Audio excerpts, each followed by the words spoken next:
খাঁচার ভেতর ছোট্ট একটা ম্যাকাক বুকে জড়িয়ে ধরে আছে একটি অরাঙ্গুটান প্লাশ খেলনা। এই ছোট্ট প্রাণীটির নাম পাঞ্জো।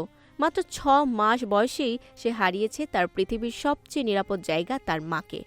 পাঞ্জো খেলনাটি আঁকড়ে ধরে আছে, একা বসে আছে।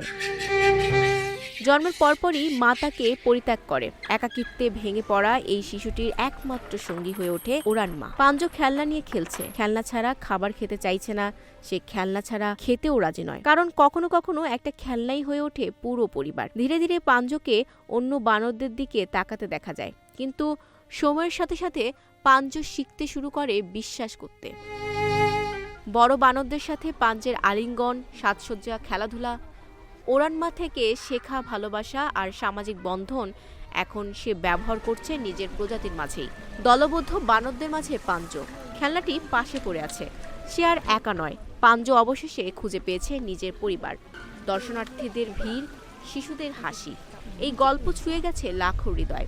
ইচিকাওয়া সিটি চিড়িয়াখানায় এখন দর্শনার্থীর ঢল। প্রতিদিন ৪ গুণ বেশ মানুষ আসছে পাঞ্জোকে এক ঝলক দেখতে। পাঞ্জো অন্য বানরদের মাঝে নিশ্চিন্তে বসে আছে, কারণ ভালোবাসা প্রজাতি বোঝে না, ভাষা বোঝে না, শুধু হৃদয় খোঁজে। Text report, news flash 71।